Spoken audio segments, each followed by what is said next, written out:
when socials are done. So Socials are out. Good job. All right. There we go. Let me get a chat up so that we can see people. I assume I've got a chat. Oh yeah, live stream chat. Question chat. There you go. I think it's working. Fossabot. Yep, it's all. I think it's working. So anyway, SiriBot didn't show up, so I'm trying to. Oh, SiriBot just turned up so good. Okay, there you go. Say that. So for those watching the live stream in other places, SiriBot is our Twitch bot that keeps the Twitch chat orderly, and it does still obviously work. There you go. Livewire's bot is running. All our bots are running. I love it. All right, here we go. Oh, hang on, I need to boost. Oh my gosh, trying to record this thing live is always fun. All right, let's do this. At least you're not trying to boost while you're live on the beach. Oh, okay. So we need to talk about that as well. All right, let's start the show. All right. Well, hello everyone, and welcome back to Crosswires. Legitimately, welcome back. We've been gone for a little bit longer than we planned because, well, there is a legitimate reason, and I'll talk about it after I introduce this week's panel. And of course, we are going to be talking about WWDC 25. That happened on Monday. We decided we're going to record on Thursday because every time we've tried to record a panel on the day of the event, a few days later, more and more tidbits come out and we miss stuff. So we thought, no, let's have a pause. It can also be Timbits, Tim Cook. Timbits. Oh, no. Well, they're Tim Hortons little donuts. Those are Timbits. I mean, Exactly. They're delicious. I've never, well, They're so you've good. obviously. Every been church in the United States. What does Tim Hortons Timbits? Really? Absolutely. Okay, so the voices you can hear, Bill, and maybe see if I've actually got the video edited alongside me are my wonderful co-host, the co-founder of Crosswires, the co-owner of Crosswires, my beautiful fiance, who I just I just spent time with for a whole month. Yes. Jay, how are you doing? Oh, I'm not doing so great. Oh, hold on. Whoa. What? You've just been to England. You've had an afternoon tea on a canal boat. What's the problem? Well, on that trip, we went to the Science Museum, and my first iPhone is in the museum, so I feel so old. Okay, you feel old.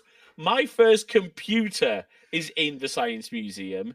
Okay, fair. And the computers I used at school. I mean, Was that not Bridgerton, that one adding machine?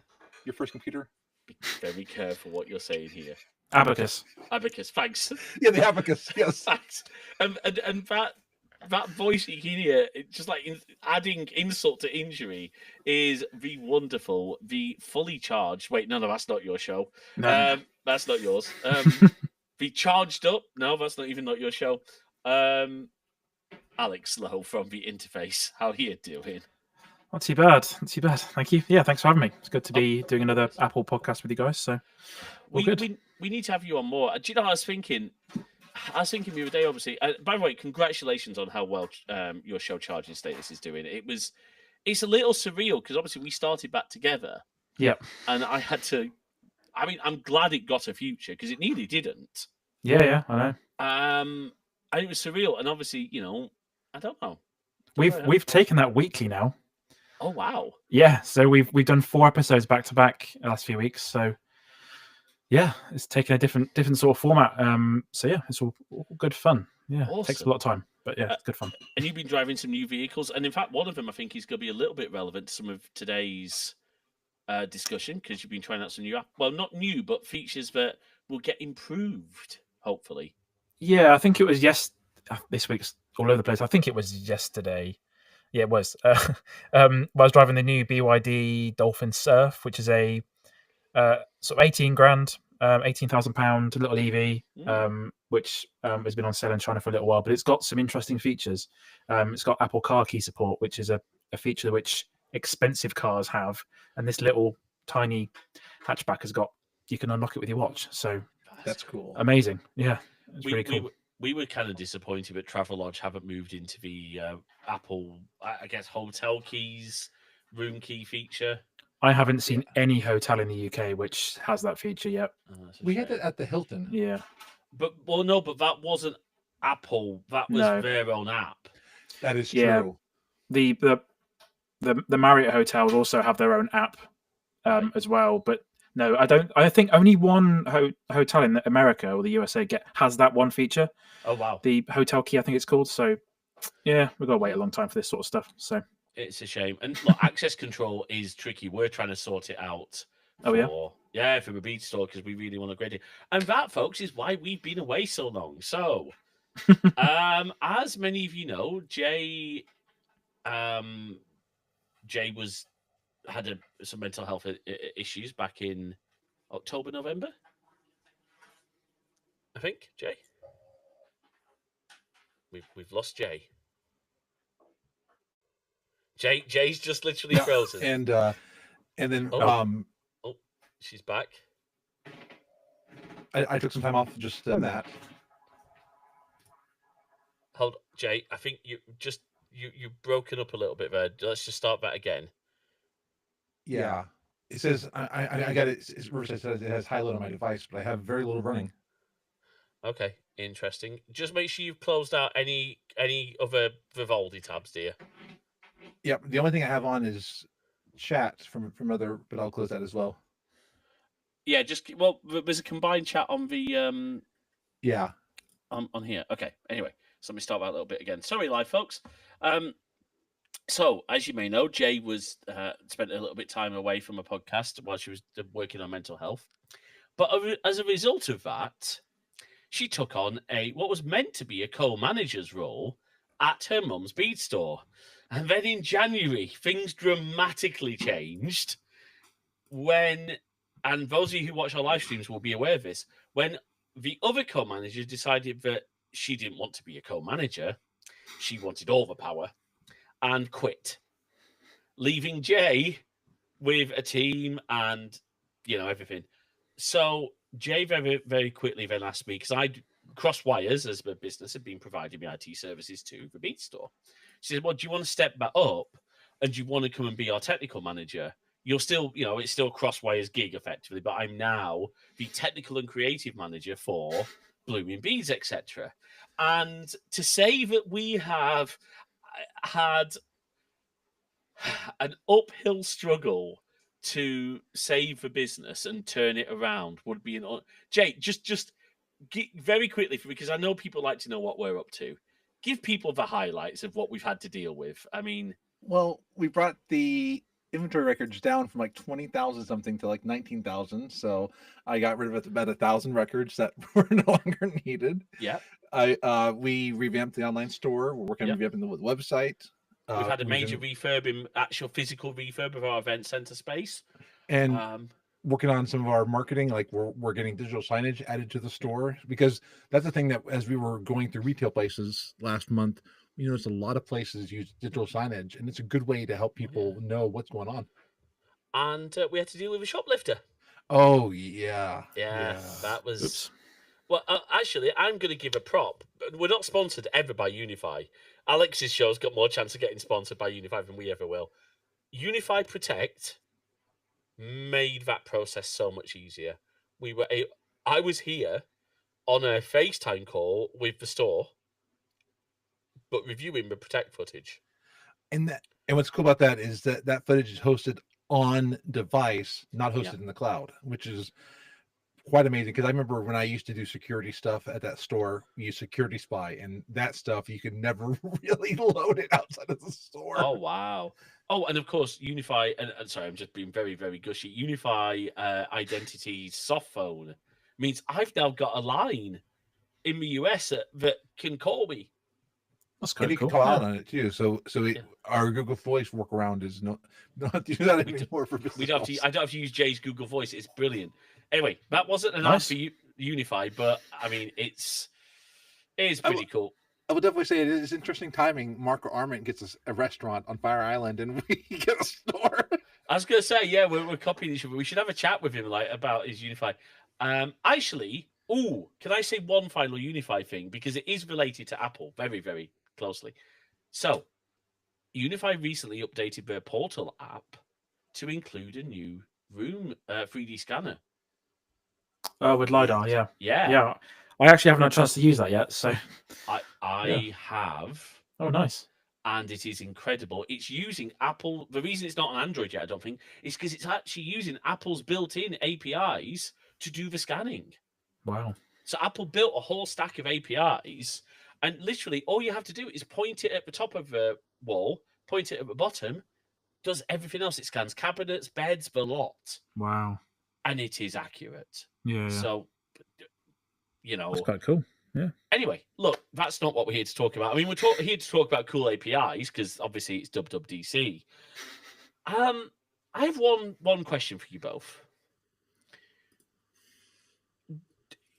Does anyone else feel that WWDC's main keynote has become less about the developers and more about the users? I think if you look at the fact that State of the Union is where they really talk to developers, I think they probably have realized WWDC is a promotional piece where Apple shows its roadmap for the upcoming year, and then they tell all the developers the nitty gritty stuff in State of the Union, which is another keynote that we don't cover because it's more technical than I think a lot of us can. Then I would get my head around. Absolutely. I did watch it a few years ago. I found it really interesting, actually. I think it was in 2020, so during COVID. I found that quite interesting. So I didn't understand some of it, but I did find it interesting. So. I mean, I need to watch it. Platform State of the Union is it's a very, very important talk, and it is completely free. You can go and get it and watch that. I think all the sessions are free. That's been obviously the biggest change. Everything's on YouTube now. Oh, really? Wow. They've got an Apple Developer YouTube account now, and everything's on there. All the sessions are on there. So if you want to know something about, I don't know, what they've changed with Apple Wallet this year, you can go and watch it on YouTube. So it's quite cool. Okay. Oh, I'll have to go check out because I always like watching the passwords and passkeys stuff because I follow Ricky Mondello on Mastodon. So do I. Yeah. And always fascinating to see what they're up to. Yeah. Actually, I gotta. You'll appreciate this, Alex. The NHS, you know the NHS login. Yep. Passkeys. They've added Yes. passkey support. Yes, I think that was might have been a few months ago. I think, Okay, but yeah. There's everything's slowly getting there. I don't know when passkeys were first announced, but it's taken a while to get. Yeah. But it is very cool. There's been a few. I mean, look, I really love the work we're doing. One of the big things I absolutely adore that we've done recently, and I think this was actually my last iOS version, was that it can now, if you're using something like 1Password or Bitwarden, and you put your one-time passwords in there, it can now fill those from that. It used to not be able to do that. It can now actually fill one-time codes from your third-party password manager app. And one of the, just to add, coming in the future thing, you can fill one-time passwords from like WhatsApp and things like that on the new iOS. Oh, okay. So it's going to be able to detect them from more.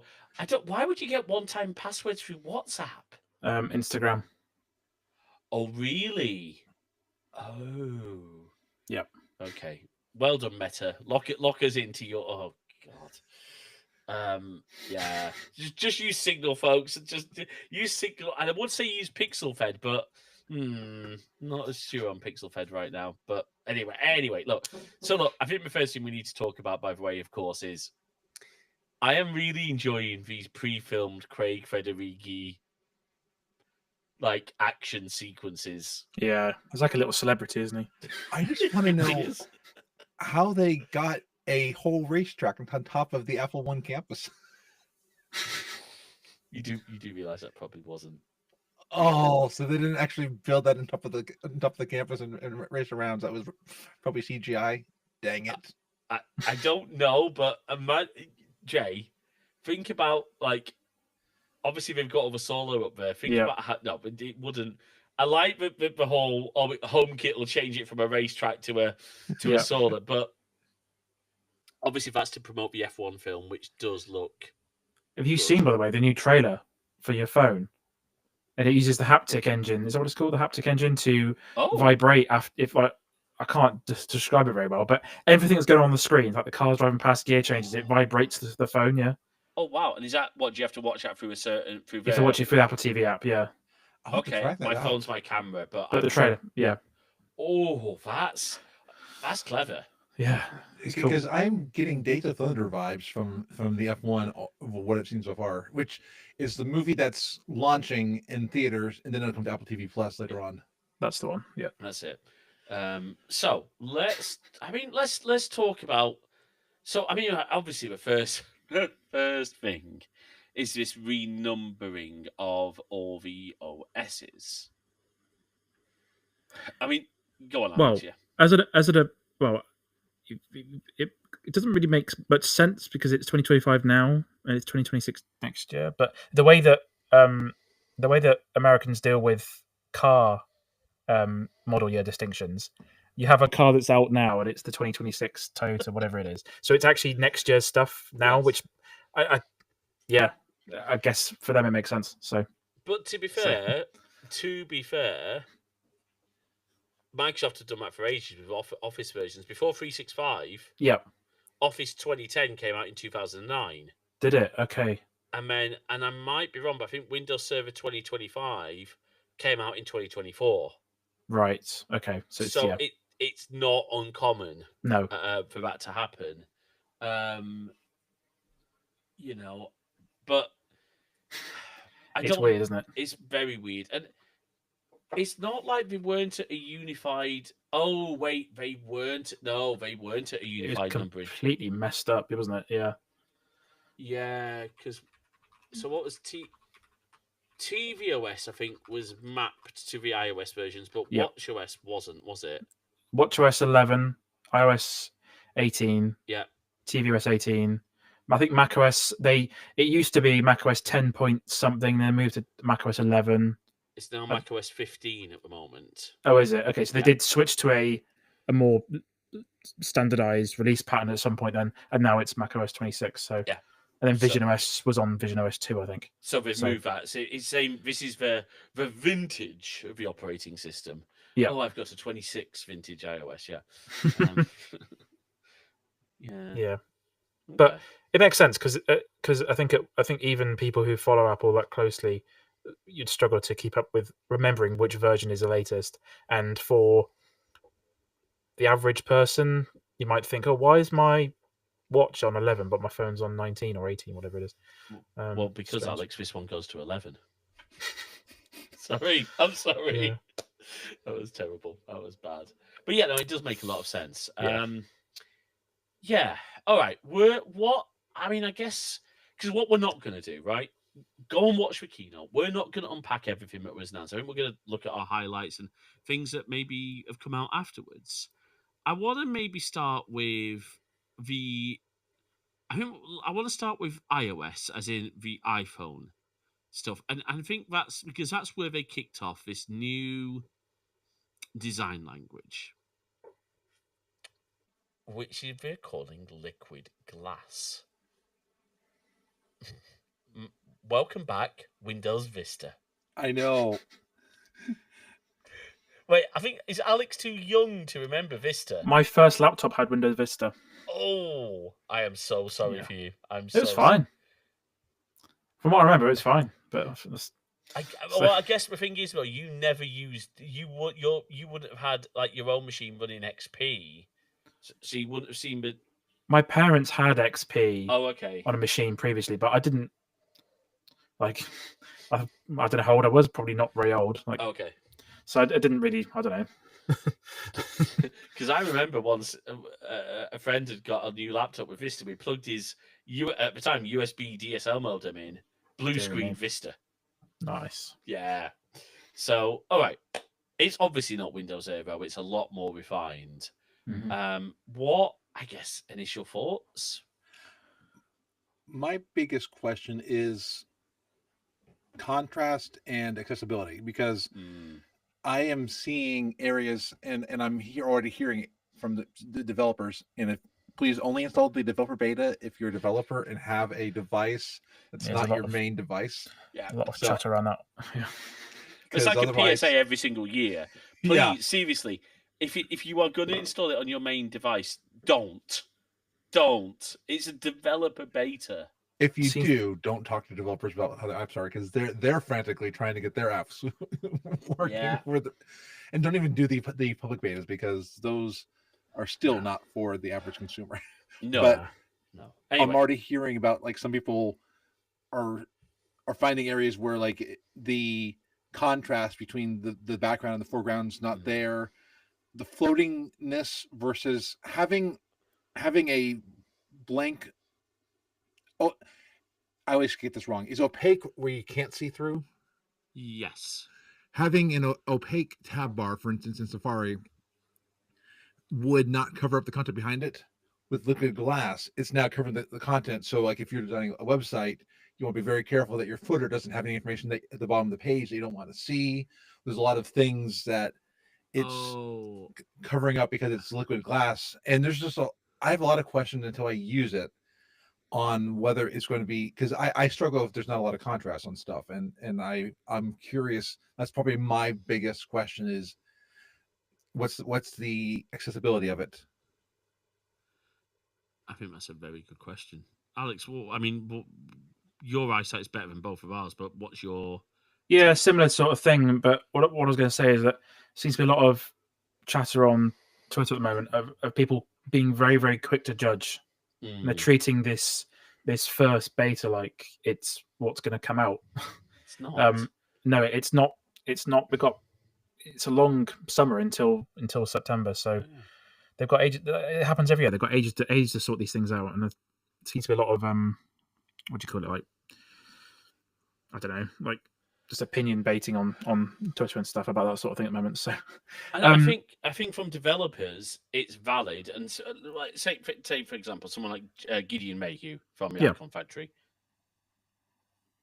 His opinion as a designer matters. yeah. But I mean, for example, let's say I'll take Marquez Brownlee, who I like Marquez's stuff. Yeah. But he's not qualified to make those judgments because we're still at developer beta 1 at this point. Yeah, and then if history repeats itself, there's so many iterations every week. I think I don't know how often they release these new beta updates, but everything changes. A lot changes in the summer. But yeah, I like the look of it. It looks very cool. History with style does always repeat itself, and I think they've done quite a good job. I've watched a few interviews with Craig Federighi this last few days, talking about the whole design language. It looks quite. I like it. It looks cool, but I won't completely. I don't know. I haven't had it on my phone yet, so I don't know. So no, yeah. fair enough. None of us are going to install it on our phone until it's released. I don't think. I've done it once, so I'm not going to bother doing that again. No, I can't. I can't do it again. It's just too risky. But okay, so liquid glass. I mean, I like the design concepts. There's a lot of stuff I've seen where I wonder if you've simplified. Like someone's, I think it was maybe Marco or Casey posted a screenshot of the mail app, and it does look like they've buried more controls under menus now. The new menus do look nice, but please don't bury quick actions. I mean, for example, iOS Mail makes it quite easy to move mail. It looks like the new versions maybe move that. Now, we're having an ongoing issue for Jay's mum, where because Microsoft 365 doesn't make it easy for the iOS Mail client to do aliases. So Jay's mum has an email address at one of her businesses and one at the other, but it's the same 365 tenancy. So we've had to move her to the Outlook app. She hasn't forgiven me for that yet because Outlook is not intuitive and it makes moving mail really difficult. I'm like, well, I don't know what to do. If anyone knows how to get aliases working, by the way, on iOS Mail for Microsoft 365 Exchange, please drop me a note, James at crosswires.net. I will buy you a pint if you can solve that problem for me, genuinely. But okay, design, I think we're going to have to wait and see, but it is very cool that it's going across all. This is, I think, is maybe the first time where we've had a unified design change across all the platforms at one time. Yeah, and I think it's the right time to do it when you're unifying all the version numbers. And it started because it very much it started a little bit on the Mac in some of the areas, but it started heavily in Vision OS. And this is you can see Vision OS is now starting to take root on all the other devices. That is very true. Still can't afford a Vision Pro, but No. I mean, I could if I wasn't flying over to the UK all the time. good point. Yep. Well, me. There you go. Yeah. But you go. That's Jay. That's Jay. Oh, right. It's priority. Which is your priority now? It's like Vision Pro or? I mean, James, I don't need to see you for a couple of years. I'm going to go get a Vision. Well, okay, all right, fine. To be fair, is that payback for what? For well, is that payback for picking this up over the weekend? Yeah, your Switch Oh, 2 Got a Switch nice. too. Yeah. that I can't find in stock anywhere. Thank you, EE, for doing that as add to plan. By the way, Wow. you can do that. It's £20 a month. I'm hoping to pick one up in September if I can't pick it up beforehand. Nice. Yeah. Anyway, back to iPhone S. I mean, to me, it does seem like there's a lot of. Do you know, I'm blanking on some of the new features. Some of the okay. So look, message backgrounds that sync to all participants. Yep. That's really cool because Jay said to me, we use Signal a lot. She says, "Oh, do you like the new backgrounds?" I'm like, "Sweetie, the backgrounds don't sync on Signal." Right. I was like, oh, now it will be a way for people to troll, and like I can see some of the group chats. Yeah. Because I think with WhatsApp currently, I think it's per user. Yes. Which for my sins, I do use WhatsApp for certain So do I. group chats. But Yeah. anyway, yeah, and they've also got like this typing. There's a lot of WhatsApp features which have come over, like polls and typing indicators for group chats. So it seems like they're playing a little bit of catch up in terms of group chat stuff. But yeah, Yeah. it's fine. I would love it if it was a way to remove yourself from a SMS group chat. Yeah. Now I have not seen it confirmed, but I believe we are finally getting encrypted RCS. Ooh, because I've actually seen some RCS messages. I've had a lot. So I get because I get like cars delivered to review and stuff. The people that deliver them text me, and it obviously comes back as it's been read. I was like, oh, that's RCS, and I haven't noticed. Yeah, it's right. I have. It's cool. Yeah. That I messaged because I wasn't used to seeing their restatuses. And a typing indicator as well, which is quite interesting. So. Oh, that. Yeah. Actually, I have noticed that typing indicator. You know what? I should really try, Jay, and message you. Message your, because in theory RCS should work internationally. Yeah. I should try an RCS you from my work phone because this is my work phone.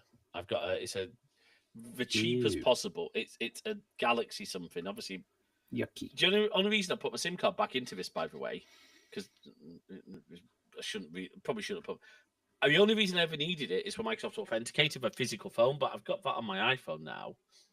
And I just I moved my SIM to eSIM and put this in. But actually, the reason I have this phone is in case my internet goes down. That's the main reason. So I've now realized that Android does Ethernet tethering. That's cool. So that, when I need to, gets plugged into an USB-C to Ethernet adapter. And guess what that gets plugged into? A Wi-Fi box.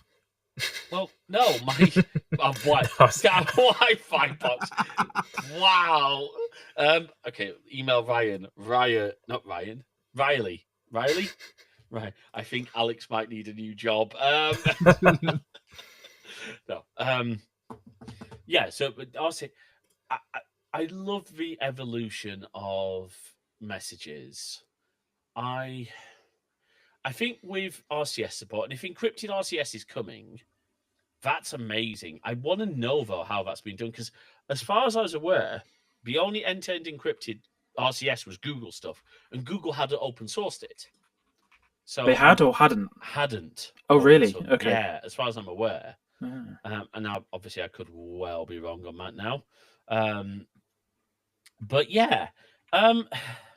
There's also, like, the phone app. Well, we'll get to the phone app in a minute, but there's like this they call it a junk drawer, but you got unknown numbers will go to a unknown senders folder. Oh yeah. And you can screen those, which is quite cool. Yeah. You can screen a message, because you've already got an unknown senders folder. Yeah. But it's not screening. Let's jump, because I don't think there's much more on messages. No, not really. No. So let's talk about phone. Yeah. Wow. I like the phone apps now on every system.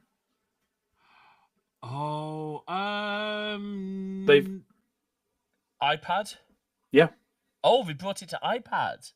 hmm I missed that. So Okay. currently, like if you want to make a phone call from your Mac, you either have to highlight the phone number on Safari or use FaceTime in some weird hacky way. And now you just got the phone app, so all your voicemails are on there, which means you can get to everything from your Mac now. That's really cool. And I like that the recent history shows your voicemail and calls, because I have missed voicemails because I don't always want to go to the voicemail tab, and I'm like, and now that of course requires your carrier to support visual voicemail, because not all carriers do still in this day and age. Yeah, I don't know why. Mine does. EE do, thankfully. EE support a lot of features. Mm. Yeah, there's a website on the Apple website which tells you what's features are supported by each carrier, and EE support all of them. Oh, nice. Which is quite good. Yeah. I like that. I mean, look, I'm a big fan of EE for mobile. Honestly, I'm a big fan. You know, I'm not with EE for broadband, and that's only because realistically, because they are BT. We've had this discussion. BT decide, oh yeah, you don't need synchronous speeds on your full fiber. Yeah. Give you, whereas my tube connection is 900 down, 900 up, which Jeff definitely enjoyed while he was here. Yeah. There you go. The other thing, I think for me, the biggest thing, a couple of things. The number of times I am on hold. I was on hold with the DWP today, because, basically they paid me money I shouldn't have got, and being the honest person I am, I'm like, hey, shouldn't be getting that money. What have you done wrong? I did say to her, I was getting so frustrated with a girl on my phone because she wasn't understanding. I said, look, you sent me money in error. It's now going to take me time to refund that, and I don't want to be accountable for your mistake. I said, there is a processing fee for the money coming back. So I was getting frustrated. I said, it is 50% of the amount you've sent me. I was really getting snarky. I wasn't rude to her, but I was I was getting annoyed. So I can be really snarky when I'm annoyed. Jay will tell you. Anyway, but the on-hold assistant is genius. Yeah. So it mutes the music. Yeah. But then if the person comes back on the phone, the agent you're speaking to, it'll ring the phone again. Yes. That's what they said. So that's quite cool. And it tells the agent, hey, the person's coming back. So that way the agent's not just like, hello. Which is really good. Because I don't think it actually ends the physical phone call. No. It just effectively obfuscates it. Is that the right word? Hides it. Hides it on the phone from your point of view. I like which is nice. Yeah. And that, the other thing was, I'm guessing it's using some sort of Apple Intelligence features, but it wait, if you got a phone call, it will wait to hear if someone introduces themselves properly, and then it will let the phone ring. But it will display the text on the screen first. Yes, for screening. So you know who's calling. Yeah. Screening feature. Honestly, the number of times I could use that, because, so again, using my work SIM, it's actually another reason I've taken it out of my iPhone, because somehow this SIM card, the number in here, has got subscribed to a bunch of like solar panel listings and stuff. I'm like, right. And it's like, hello, is that Martin? I'm like, no, this isn't Martin. Please stop calling. It's like, no. That is like, but screening, because there's paid services to do that for you, isn't there, Jay? There's paid screening services. Android's done it for a while, and like Google Voice has done it. So this is Apple bringing their on-device intelligence to it, and there's a lot of like small intelligence features, like it can now do translation, and a lot of those are using. If I understand right, they're iPhone 15 and above for a lot of these features. That would make sense. You can now live translate phone calls, FaceTime, and messages. Yeah. The messages thing is really clever because it will send it back in their native language, but it will then do, I think, for FaceTime calls and voice calls, it will do a text-to-speech version of what they've said in your language. Which is really cool, because years ago I was actually in Mexico, and I don't know much Spanish, and I probably should do more Duolingo. But when I was there, I had Google Translate downloaded to my phone, and I was texting back and forth. And the person I was talking to had Google Translate, so we were talking to each other, and having a really good conversation, just using translation apps. Which Wow. it's cool that they're trying to help bridge the gap on language. Mm-hmm. And I think the big thing that you highlighted is it's using the on-device intelligence. Yeah. And obviously that's the big. I think that's the big message from Apple. People say, "Oh, Apple are really slow to get AI features," and notice Siri was only mentioned, I think, twice in the whole. Someone said twice. Yeah. And Yeah. Apple has said that we will hear more about what's coming to Siri and Apple Intelligence later on, because it is definitely. I think it's safe to say all of the promised things from last year's WWDC have not shown up, Nope. and we don't know what's still going to come. I mean, there's a lot of features that looked really cool, and I still think look really cool, but Apple had made a quick thing saying you'll hear more about what we're doing with Apple Intelligence later this year. Mm-hmm. I do like the visual intelligence for stuff on your screen and for photos, because that's going to be great for menus, for example, or signs and things like that. So that's going to be really helpful. Yeah. Again, I like the fact. I mean, speaking of Apple Intelligence, quickly, look, the fact that they've opened up the APIs to the on-device. I actually thought it was private. No, I thought they did open it up to the private compute cloud as well. No, it's only local. It's only now. local. What Yeah. I've been hearing is speculated is they'll open up the private cloud compute to developers using a subscription later on. That would because of course they don't want to be paying for every little app's use of their cloud hardware. Now, one of the apps that is coming to other areas is Journal, but Day One's already announced one of the things they're going to do is they're going to use the on-device models to look at what you've written in the past and actually change their prompts to say, "Hey, how was pizza night?" for instance. That's cool. So developers are going to be able to use AI without giving your data to another outside source. The ethics of where did Apple source their models is still up to debate, but you're not training a bigger system with your data. You're only training it on the on-device, and which I think again it's huge, giving people a model, because a lot of developers have been doing some great things with AI models anyway, but now they don't have to pay the fees to other sources, and again, privacy controlled, so that way you don't have to give your device or your data to a third party. Yeah. What was a thing that they announced? And this is me forgetting.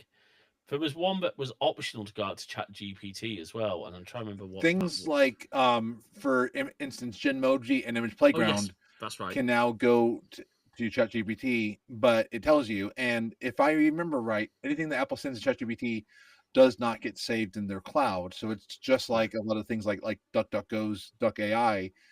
You can use it without giving out all of your data. But yeah, there's a lot more ChatGPT integration that I've noticed. That Apple tells you, hey, it's going to a third party. And I think that transparency is important. I got to ask you both, and Alex, I'm going to start with you. Have you used Genmoji or Image Playgrounds much? I used it once when it came out. That's it. I've definitely used it, especially since getting an iPhone 16 Pro. Because I had a 13 that did not have Genmoji, so I didn't use it a lot, but I've been using it a lot more. And it now that I've seen how to use it in other apps like in Signal, I can do it. So I'm starting to use it more. But I do like that you'll be able to give it more prompts, because I found some of the prompts limited, and it can go out. You can give it a emoji that you want it to base it off of for it to use as a foundation, because that's one of the things. Sometimes I have an emoji idea, but I couldn't tell it, hey, use this emoji for your foundation. Interesting. The other thing I've noticed is you can't, for example, I can't say generate a picture of Jay with a pride flag behind her, because I think it deems that, and it's a tricky one, because I can see why they wouldn't do it, because think about the hate images that could be created if Yeah, So just like when we had Professor Catherine Flick on, a lot of those more controversial subjects are just treated as a siloed off section on a lot of these Yeah. AI models. that is very true. So very cool to see that. I'm trying to think if there's anything more on iPhone that I'm really excited about. Oh, actually, there's one thing I'm not so excited about. Camera redesign. I'm not sure how I feel about hiding the controls by default. Yeah. So because- Oh, go ahead. sorry. Go on, Alex. Tom's Guide did an interview with Craig and Joz Oh, yeah. yesterday, and I know it's all marketing fluff, but they said that they've got real professional photographers on their camera team, and what they said is that the whole way that the camera is now, all the little icons and stuff, is actually more confusing than what it will be. Does that make sense? Okay. He said Interesting. there's way too much going on, which I do agree with on the current app. Okay. Yeah, and he said there was one little cool thing. He said, you know where it says just photo and video now? Yeah. He said when you open the camera app, there's a brief few seconds of where it shows the extra items in that list, and then they disappear to sort of show you, oh look, you can press this and it will open. So gotcha. Yeah. And That makes a lot of sense. Go on, Jay. Yeah. Fun little tidbit: if you hold down the photo button, that is actually called Quick Take. I found that from the Computer Clans video on the Quick Take that Apple actually the used the Quick name. The quick take. Wow. nice. I've definitely had the experience where like family members are like, why am I stuck in these styles, or why am I stuck on portrait or pano, and they just want to have photos. So there is definitely a thing where a lot of the extra functionality are more for the power users, and maybe for the average user they just want photo or video, and that's all I they see. want.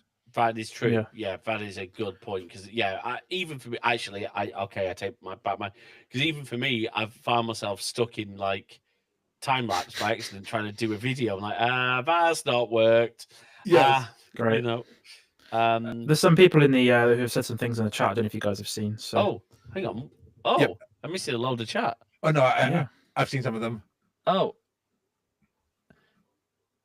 Oh, hey everyone. Sorry, we didn't meet. Jay, have you been replying? No, it won't let me reply from here. Oh, wait, no. Okay. I don't know where people are on which. So we got, hey, Millicent, hey, Jex, and hey, Delight. Hello. We're doing well. Sorry. I don't know why that didn't alert me. I thought it had done. And unlike a regular live stream, we don't always respond while we're podcasting, just because we'd have to cut it out of the recording. Yeah. So there's one more thing I wanted. There's one more thing I wanted to ask Jay about. There's this digital ID feature. Oh. So they said that's not a replacement for your passport in the US, but you should be able to use that to travel. They call it domestically. I guess that's just internally, but Yes, is that what? Yeah. Because a lot of our I actually did it when I was traveling. I've used the. Let me restart that. My state has a ID system that's accepted by this, so I've actually used it sometimes when I'm traveling. Not all of the TSA areas accept it, but I could see if someone doesn't have a state license but they have a passport, they could now upload this and use that domestically. Yes. It's still a shame that I can't use it when I'm flying internationally, because it would be nice just to not have to worry about the passport, because the amount of times you have to pull the passport out. I didn't realize someone might not have a state ID. Okay, that makes sense. Well, this exists then. Well, I mean, think about myself. Right, a state ID for me, and Jay might correct me if I'm wrong, but my state ID would be a driver's license. Yeah, I because can't have a driver's license. you can get a state ID, but it's a lot less common, and a passport's a lot more common. Especially, and think about the fact that if you're an immigrant, and you might only have your passport, this can help you travel. However, will it only work with US passports? Maybe initially while they're working on the system, but maybe this will hopefully be expanded further. Look, honestly, there's a few things I want Apple Wallet to do. I don't have sorry, I'm ranting now. Obviously, that's cool. Alex, I know you'd like your driver's license in there. yeah, there was someone working on this at the DVLA like 10 years ago, and nothing happened. The project sort of ended. Alex, it's for DVLA. What do you expect? I know. It's really cool when, like I said, when I go to the TSA agent and I have my ID on my phone, I just go up to it, I tap it on the reader, and I say, "Here's the data I'm giving over." It's very nice because then you don't have to. It sounds like the future. Juggling a million different IDs. But the other thing I want to see, obviously that'd be great. Now, I'd like to have I need my passport for me. What? I just realized another reason why they're doing it. Yeah. A lot of states are slow to bring in their own state IDs. So this way they can give more U.S. citizens the ability to travel domestically. So it's again still not a replacement for international, which I don't get. There's some reason why, but this is probably a band-aid in between for the states that won't let you upload your ID. Well, I know why it won't work for international, because it's obviously the people at the other end have got it. Yeah, it's tailored for the TSA systems, and like we can't even get a proper system set up for travelers to go into Europe from Dover. They're having to build huge buildings for passengers to deboard from buses, etc., to go and be manually fingerprinted to go across the channel. Yeah. The other thing that might be quite useful is this digital ID system can be used within apps. So I don't know what situation that would be used in. I've got a rough idea, but I don't really know. But yeah, that's quite cool. One of the things that I would love to see, back when I worked at my last job, I did ID sales. So like I had to verify people's IDs, and it would have been so cool to have someone be able to verify their ID with me digitally without having to pull out their ID all the time. So it is definitely, I'm glad to see more movement happening with it. And I believe you can do it on websites. I believe. I'm trying to remember if I can see an app use for it. Let's say that you've got the Booze Busters app, which isn't an app, but it's okay. I make it so. Booze Busters was a brand of off licenses here in the UK, right? But let's say you've got let's say that you are the maker of Marco Arment specialty cocktail supplies, right? Sorry, Marco. You are making an app that sells your alcoholic cocktails, right? Right. Okay. Yeah. But how do you verify that a person that is buying your alcohol is, obviously in the US's case, over 21? Well, you could do it through that. And wow, yeah, that's quite cool. So I just realised that I just did a Tom Lawrence mannerism. I did, but like. One little thing I noticed with Apple Wallet is the boarding passes for airports are becoming a bit more dynamic. So there's like live activities, and if for some reason something changes, like the gate changes, it should update by itself on the boarding pass and tell you about it. So there's that as well. Did you use Flighty for that? Don't you, Joe? I use Flighty, but Delta, who I use for airlines, is going to be one of the first ones. So I will probably, depending on if I get my phone on when they release, at least in December, you'll be able to try it. Yeah. I might update my iPhone when I'm out there in September. Yes. So the other thing, order tracking in Apple Wallet, I like that now can pick up stuff from email. That's really cool. So go on, Jay. And that is a start of the Apple Intelligence checking all of your data on device. So we're starting to see some of those things slowly trickle out. It's not the quite the floodgate that they promised us last year. So the one thing I would love to see, and Apple do travel passes, but I would like to see a way to. The thing's got an NFC reader, right? Why can it not take my government issued bus pass, scan it, authenticate it, and turn it into an Apple Wallet bus pass? Why is that not a thing? I think authentication, just that they want to make sure that it's you and that somebody doesn't just walk by your card and pick up your bus pass. That's a point. Yeah, just copy and paste it then, like from just real life to digital life.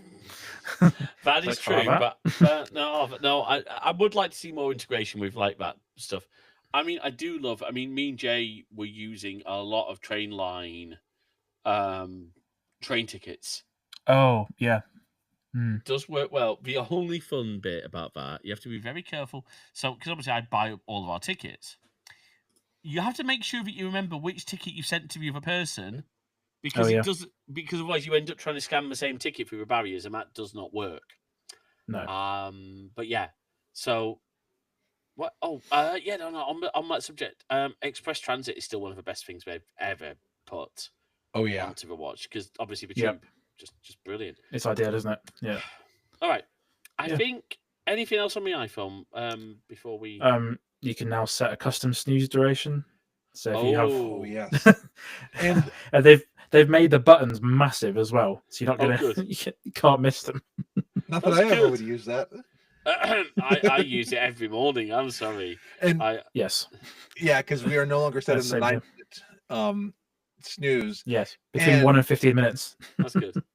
I need to read up more on this, but alarm clock applications can now use a thing called alarm kits, so that they are much more system level. Oh, So that's if good. you like using a third party alarm app, it should work much better as after the developer accepts alarm kit. Very nice. That's cool.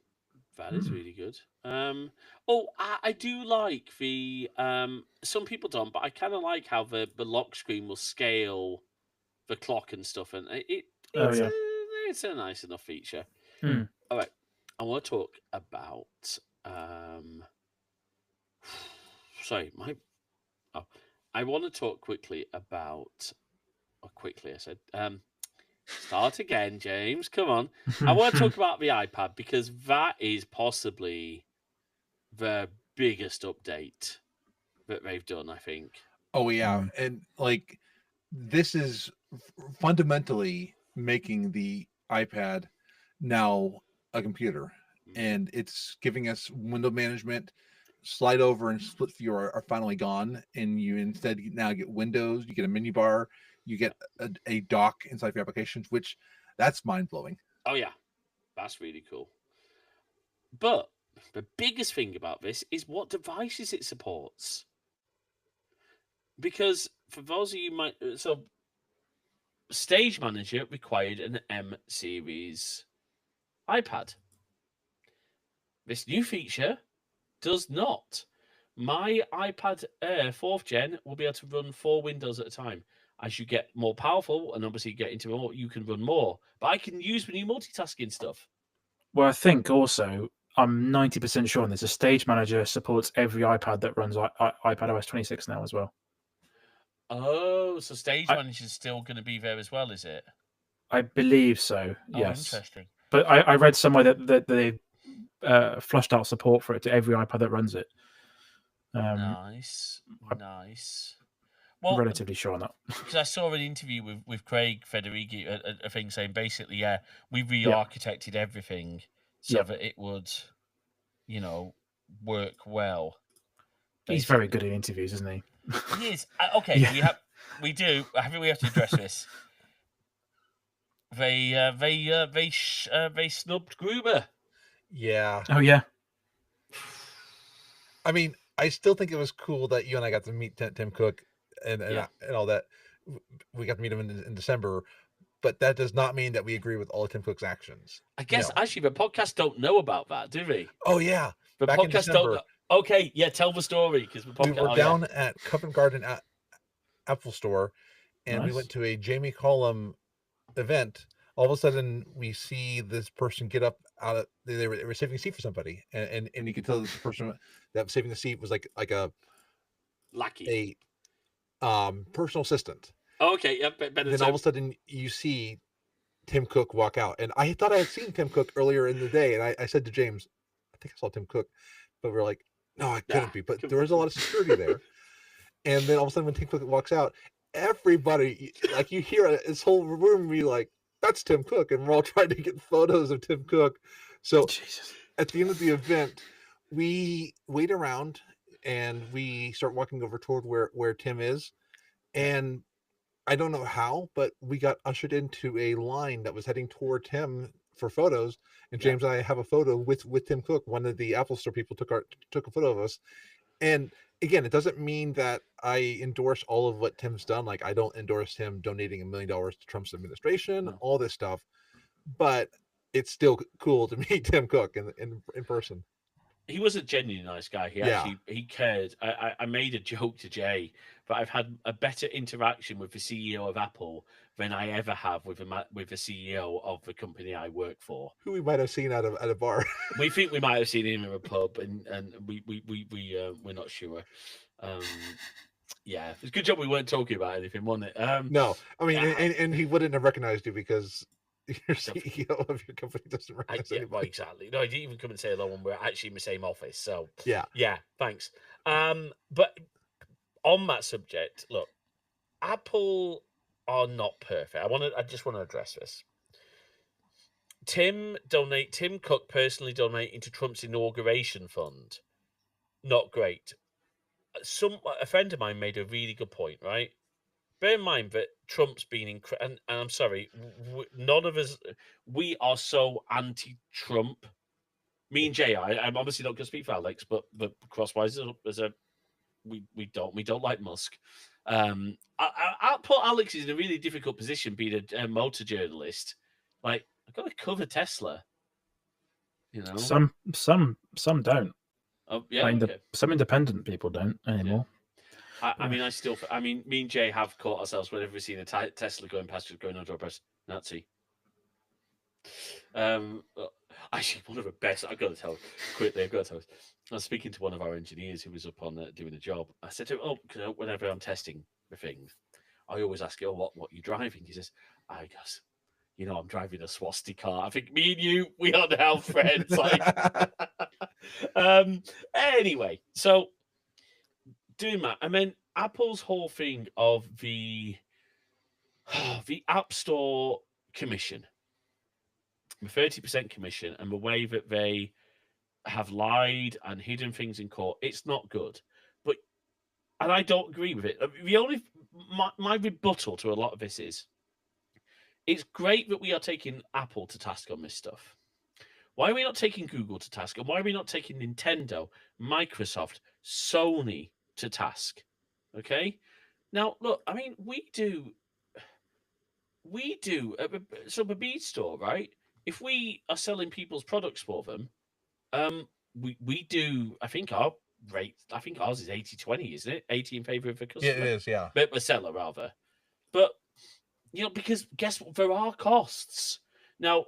Apple as a much bigger business than we, obviously they can afford less. I think there's a lot Apple should do. Should third-party marketplaces be allowed? Yes. Do they just need to be vetted? I think the biggest concern I have is iOS's security to an extent is because, and the usability and the supportability is because it's a very consistent platform. So that means I can say to my mum, Jay's mum, for example, who I obviously do tech support for, if you click here, if you tap here rather, you'll find this. Whereas do that, let's say I've got this Android phone, my sister's got another, my nephew's got another. They're the same brand of phone, but guess what? UI is completely different. Settings are in different places because of different versions of the phone. That's my concern. I don't want that compromised. And I think that the alternative app store should be opened up to more than just the EU. I mean, I think it should be opened up to every country, because then you have the app store, just like on Android, you have the Google Play Store for the officially Google sanctioned apps, and then everything else. Even though the Google Play Store has even worse malware than the App Store. What I mean, what's your take, Alex? Because obviously you're an iOS guy like we are. I mean, the company's got costs, and I guess the third-party app is this like third-party app store stuff, isn't it? So and developer relations and think, basically, yeah, I think they probably could do a bit more It's a tricky one because no one knows what goes on internally in any of these companies, Yes. so you don't. I don't know. I see what, yeah. To be honest, Honestly, that's my mindset with it all as well. Is yeah. But again, we're not targeting. You can't publish something to the Switch without Nintendo's blessing, for example. And that's been true Well, for. Go on. I can see that. I don't know. It goes back to why Lightning existed. I think so. There's this element of this is going to sound, I don't know, but there's this element of you give everyone a certain tool, like I don't know. How do I put this? I think the fear with you not putting USB-C on the iPhone, for example, was that someone could use a really dodgy charger, it catch fire, and somehow it's Apple's fault. That's what I'm trying to go. Like if there's some sort of dodgy app, I don't know, that did something, because the media will run away with stuff like that. But I don't know how far you push that. I don't know how far you go and say we need control over everything of what goes on there. So I see why Nintendo are doing that. Like they want to make sure there's no weird app that's like using so much battery that someone says, "Oh, this Switch doesn't last very long now." That's a very rough example. But No, it's a good example. It's a fine. And I think the difference, maybe obviously on iOS, is you're still restricted by the iOS security policies. But yes, I will say this: Nintendo, you could have made one thing on the Switch 2, because I've got a Switch 2 now, folks. Please, why do you lock down HDMI input so much? I can't just plug a USB-C to HDMI adapter into my Switch 2 and have it go across to a screen. So at the moment, there are no third-party Switch 2 docks, which means I've got to carry the chonking thing if I want to play it on my parents' TV. So that has no logic behind it. No, really doesn't. No. But if it's something, I can see why. If it's something charging it, maybe. Oh, I suppose I have realised there might be a reason. Yeah. The new Switch 2 dock does have a fan. Right. Which Okay. a third part. Maybe that's why. Because obviously that thing can now do 4K at 60, which is right. Okay. I mean, wow. I haven't tried it 4K yet, but 1080p 120. Beautiful. Yeah. Anyway, back to Apple stuff. We're still on iPad, I think, aren't we? I think we are still on iPad, and look, the whole interface on iPad, be able to do proper windowing.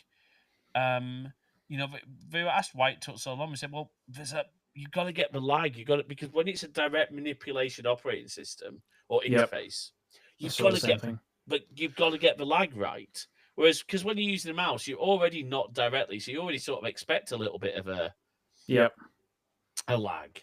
Which interview did you watch with him? Because it sounds like you watched the same one. Well, I haven't watched the interview, but there's loads of clips being posted. I want to watch the Tom's Guide one, but like 9 to 5 Mac are posting snippets and things like that. Okay. That was a really, really good interview, actually. Okay, so, I want to watch that because, it's good, I guess, in a way. Oh, okay, interesting theory. They might not have intentionally snubbed Gruber, but said, hang on, we should probably spread these guys off to other... Yeah, because it takes up a lot of time. They probably want to get more coverage. They've done it like 6 years in a row, I think. Oh, yeah. Yeah. Well, and one of the things about the new mouse pointer on iPad is it's no longer a circle, but it's an actual pointer. And because in the past you were expecting iPad manipulation to be kind of a finger or a tip of an Apple Pencil, and now it accepts much finer control. Well, it used to have auto aim, basically, so it would magnetically gravitate toward touch points. And now it's just like a Mac OS pointer. So that makes sense. Because of course the mouse support started off as an accessibility feature. Yeah, that's how it started. Yeah. So I mean, I'm trying to think if there's much else really on iPad. I'm sure I've missed something. So you've got the traffic light system. From macOS has been brought over. They made a big point in the keynote of not mentioning Mac at all during the iPad section. But in the interviews they did. Okay. They sort of acknowledged the fact that I think they said the design process was like why try engineer? Why try and re-engineer the wheel for all the multitasking? Just we've got the Macs, we've got the menu bar, you've got file edit view and all that sort of stuff. Yeah. Preview is coming to, I believe, iPhone and iPad. Ah, Yeah, yes, for PDF editing. Now that is huge, because how many It is. times? Okay, sorry. PDF editing. Okay, there is you can do a little bit on the iPad, like through just like files, but it's not as good, right? Yeah, it's hideous. It's hideous. And the Files app got a big upgrade as well, didn't it? That got like you can do colored folders and all sorts of stuff. And Yep. modify the open ends, so that way you can modify what applications open which Yes, files. Yep. that's really good. Oh no, there is a lot more on my iPad. Sorry, I've completely forgotten something. It's actually quite a big deal for us as content creators. Oh, yeah. yes. Mm-hmm. Finally, you can change your audio input source independently from the output. And it's going to be on the web everywhere, right? So you're going to be able to use something like the Rode Wireless Micros, which we have, which are fantastic. Obviously, you could use a Rodecaster, Alex's Blue Yeti, you could use, but still be connected through separate headphones, for example. Brilliant. But it's not going to kill Riverside, because Riverside has a very different purpose. But the ability to do, not only in FaceTime, but also for opening this up to other developers, to do local recordings. And then once everyone's finished, it can all be shared to an iCloud folder. So you get high quality. So you can literally podcast off a remote podcast now off an iPad. In My any first application. So like Yeah. you can do it in Zoom, you can do it in any type of app. You can even do it in a Teams call. Yeah, exactly. Go on, Alex. My first thought when I saw that was like, do both people have to have the same? That's a bit of a lingering question. Do you have to both have an iPad running the same version of software to be able to use it, or does? I don't know. Yeah, I think you would, because the feature. Because obviously it's not going to start live a local recording on Riverside. Like, so No. for those of you who are, so we use Riverside for all our and actually Alex does as well now. Yep. We're all Squadcast converts. We have, I miss Squadcast from a point of view of I miss that relationship we have with them. But Riverside, it is just. I'm sorry, there's no comparison. No, it's great. But yeah. But what that does is obviously in this case in the browser, it's recording both the cloud version, so what you lot are seeing live now, which is and then it's also recording locally on each of our browsers, and it's progressively uploading. So actually, for both of you two, you'll see at the top it says certain % uploading, because it's also taking a local recording, and then in this case for Riverside, it's streaming it out to Twitch, YouTube, and Riverside. This tool won't be able to do that, and it won't be able to start someone else's local recording. And it won't record the cloud, although the tools themselves could probably still record. So yeah, but it's a no fuss solution, and I like it. Wasn't there some video stuff as well? They did something with. There's background tasks. You now have a background task API. Yep.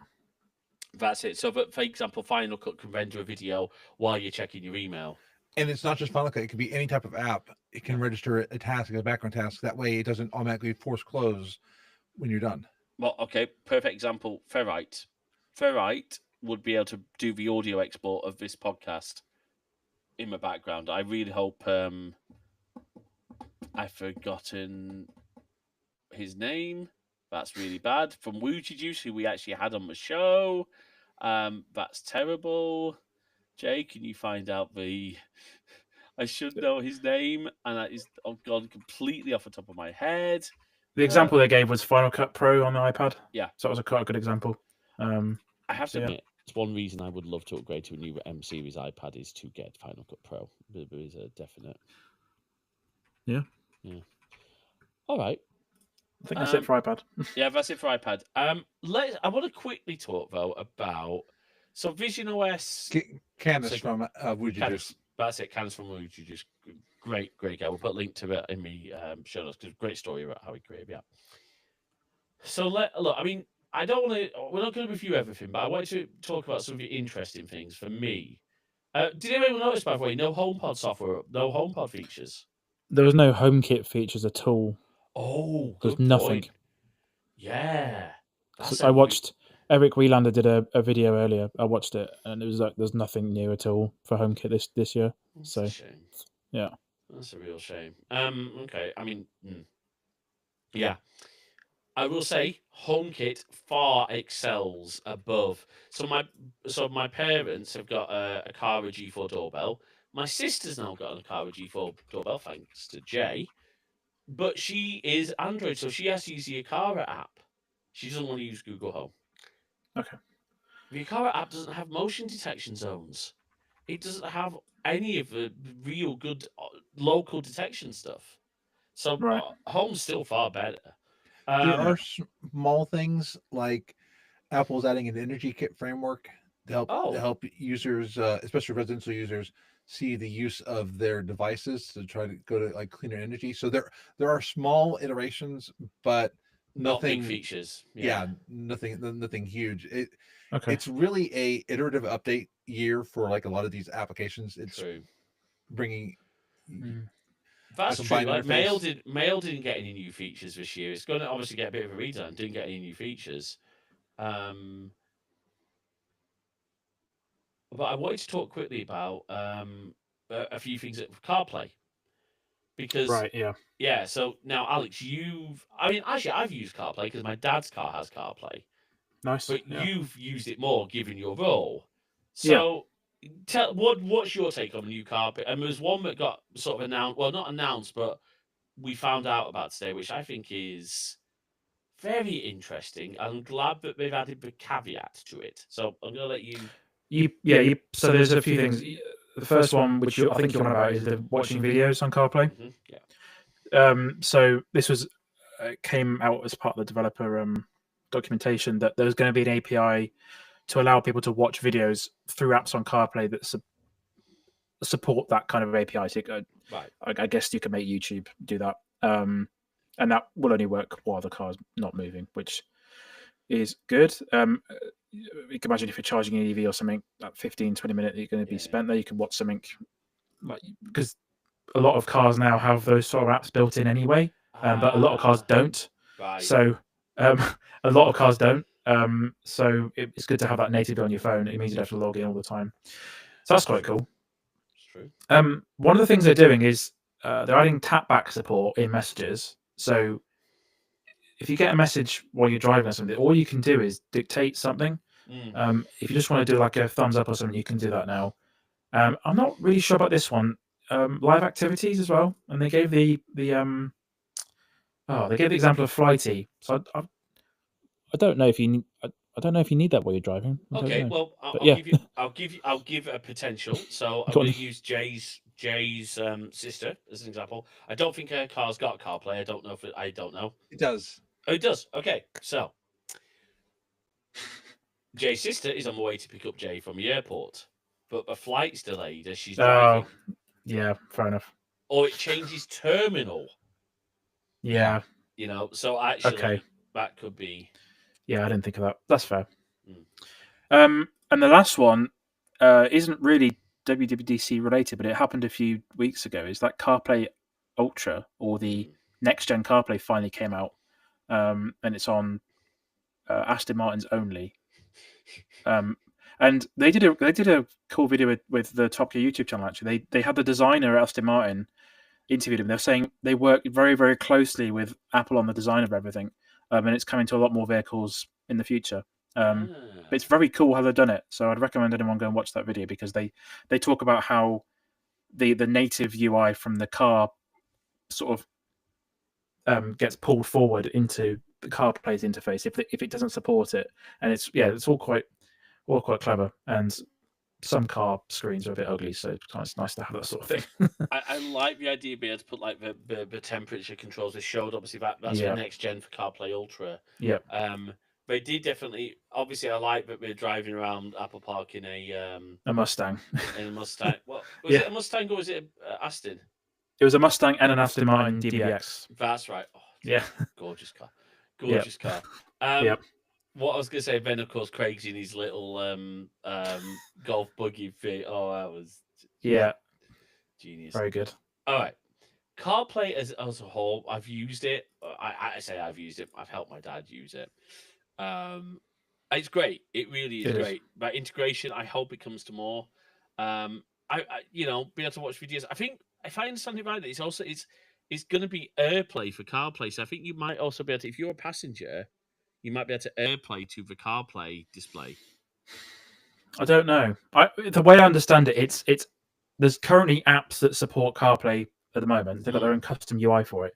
The way that it's been worded makes it sound like, let's take YouTube for example, would make a YouTube version of their app for CarPlay, right. which will work in there, which would be quite nice. So it's going to have to be hardware supported, obviously, on the device. But that's what. So the clip I read was it's going to require hardware support for the AirPlay functionality. So it might be both, because that's a good stopgap until an app. I'm going to find the AirPlay idea is I don't know, because the way CarPlay works, it connects over over Wi-Fi currently, but typically those sort of vehicles can only do. Hold on, this is early today. This is Mac Rumors, yeah. Yeah, I'm looking at 95 Mac.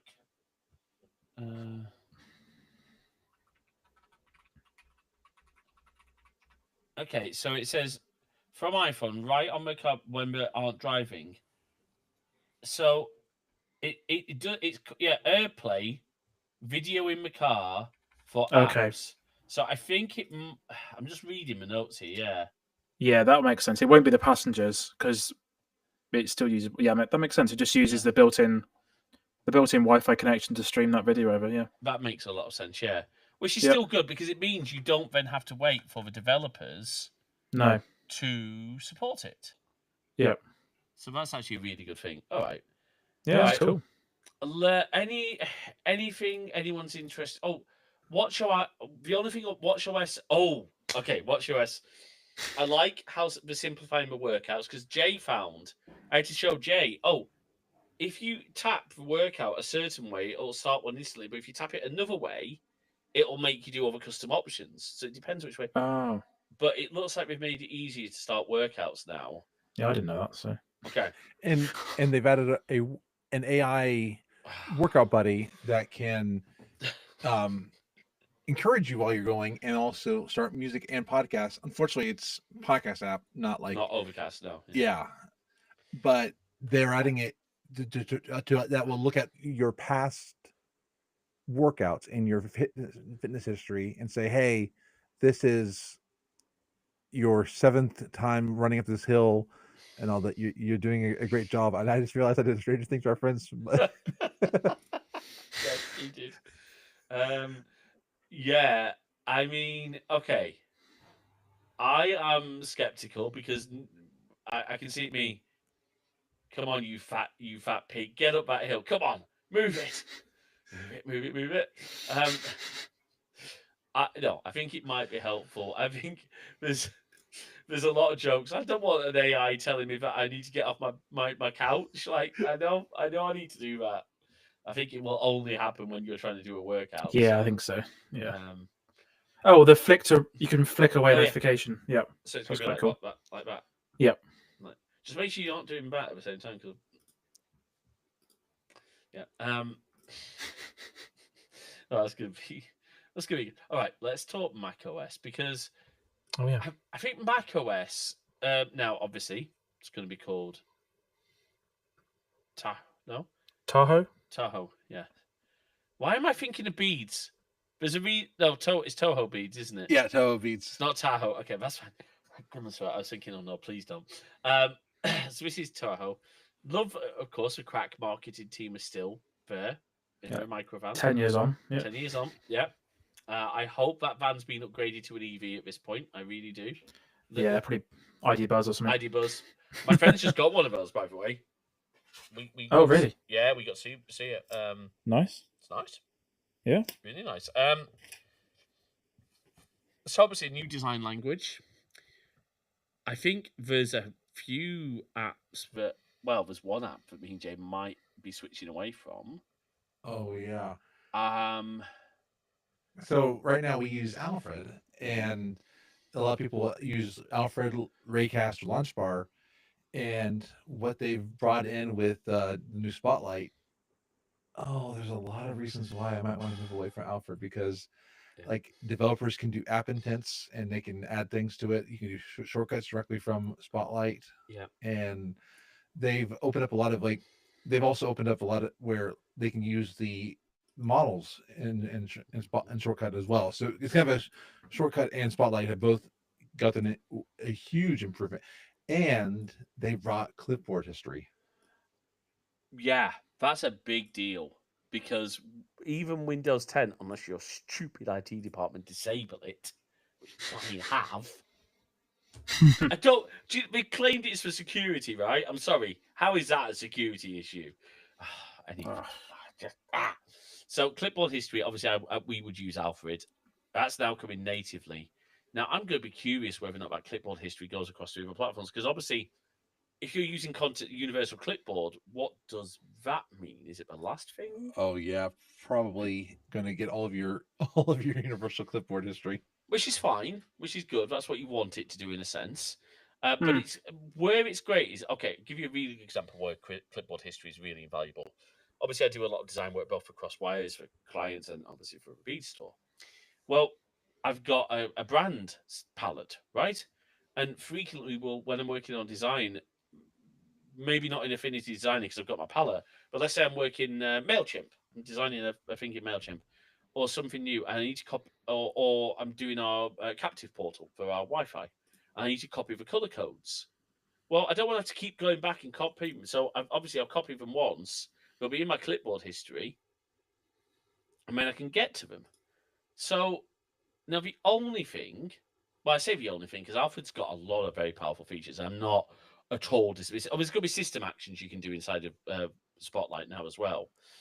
But one of the big reasons I still use Alfred is for the text expansion. So I'll be able to type, say, a text snippet. Now you can do that natively on Mac OS, but it's not as powerful because with, for example, Alfred or Smile on my Mac's text expander. Was it Smile Software now? I think we're called. I don't think we're called Smile on my Mac anymore. With those, you can put variables in and things like that. So there is still the need for, because I use a lot. So, for example, if I type BSJJ into a text field, it auto fills mine and Jay's Blue Sky handles. So when I'm doing social media, I just type, or like, for example, if I want to put my Mastodon handle somewhere, I just type MAS James and it will fill that for me. And that is a feature that, yeah, you can do in macOS, but it's not as well built. So I don't know. Jay's like, oh, should I stop using Alfred now? I'm like, no, because the features aren't there yet in Spotlight. Spotlight's very much not great in the current version of macOS. It's okay, right? It does a lot. Yeah. It says here. Sorry, go it says here Spotlight can now search clipboard history, including items from Universal Clipboard. It says so. That's really cool. Yeah. Okay. That's going to be really good. Yeah. I just like the fact it's going to be able to do more shortcuts are looking even more powerful. The ability to do on-device AI with stuff like, so for example, I could copy our episode title and say, "Oh, write me a better version of this." I could run a shortcut, just do that for me. Nice. Riverside does AI show notes. I don't know if I haven't really used them much. I like to write my own. Yeah, I write my own usually. Yeah.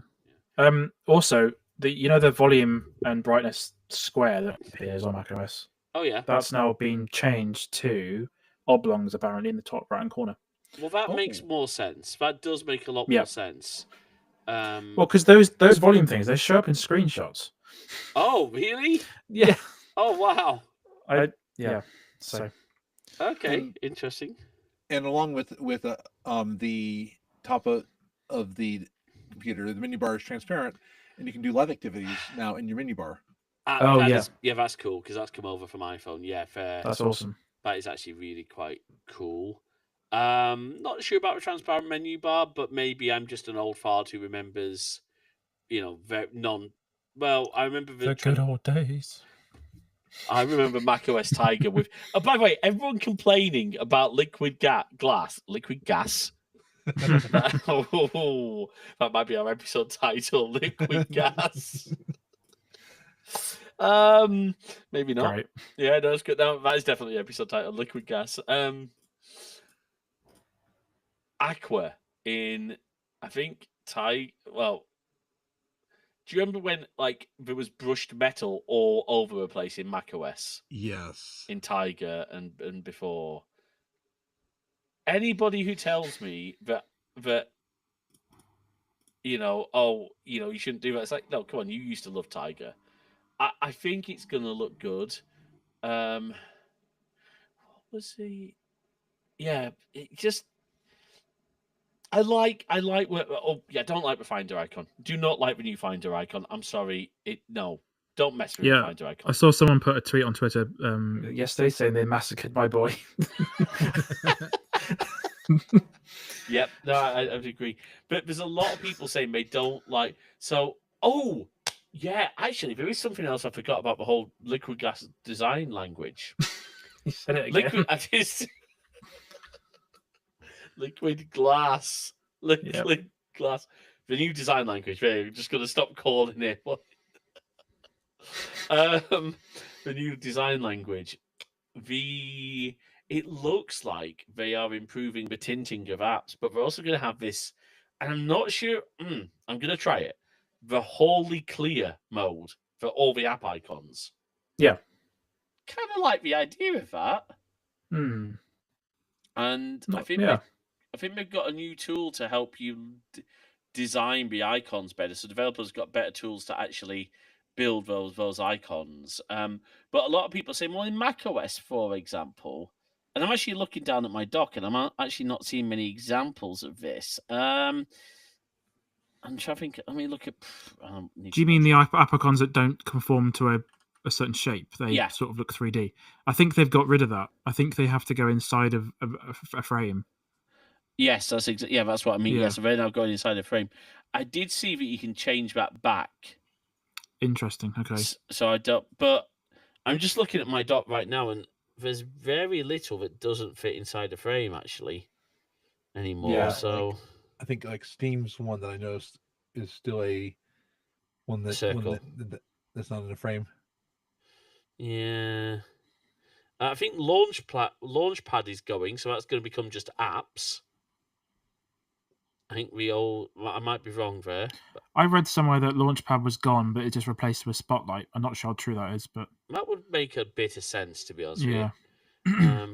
The other thing is that have you ever changed? I guess you guys don't use iCloud keychain passwords, but sometimes, like I don't know, 1 out of every 10 times you change a password, it doesn't save properly. And then you have to go and change the password again. It now will remember the history of the old passwords and when they were changed. Oh, that's good. That's good because that's a feature in 1Password that I like. Yeah. Oh, is that okay? That's but 1Password has password history. Okay. I will say, I think I've said this every time we talked about 1Password versus passwords. If you are a wholly Apple family or group, and you don't need some of the more advanced features, or really like advanced sharing, Apple's passwords is really good right now. It syncs on Windows as well. Yes. Yeah. It works. Yeah. And that's autofill as well on Chrome. So that's impressive. Yeah, it's very good. Which means it also should, in theory, work on Vivaldi as well, because Vivaldi will. I keep promoting Vivaldi because we had John from Vivaldi on the show. We got asked. So Jay got asked by a vendor. We were trying to troubleshoot an issue. By the way, golden IT rule we found out. It's Jay's looking like it's always DNS. Always DNS. Because couldn't load down today. I was having an issue with a vendor, and I was like, "Oh, it must be DNS." Yep. So yeah, Jay was having issues with analytics loading, and I have to admit, I might have yelled at Jay a little bit because I'm like, "So you opened a ticket with our vendor when it turned out it was our Pi-hole blocking it?" She's like, "Oh yeah." But when we were troubleshooting, we go, "Why are you using Vivaldi and not Chrome?" And Jay had to explain, "Well, Vivaldi is Chromium. It is a Chrome browser. It's just whoa. Okay, that was a shaky desk. Sorry. And I'm not there to shake your desk. I need a bigger flat. If anyone wants to buy me and Jay a nice 2 or 3 bed house, please do. Donations are very much welcome. But no, I do like that where the design language is heading. I like macOS. I love, as we said earlier, the phone apps coming across. I think it's just so much. It's a lot of stuff. And yeah, it's. I think Jay summed this up really well earlier. This is an iterative year. This feels like a snow leopard year rather than a leopard year. I don't know if you. And I just saw on Mac Rumors that there's reports that Apple Intelligent features are going to be coming this spring. So there's more stuff happening in spring. Yeah, because Jay, we're in summer. No. Yeah, but next year. Next spring. Okay, gotcha. Yeah. So Apple's still working on a lot of the Apple Intelligence features that were promised. So don't think that this is the last that we're going to see.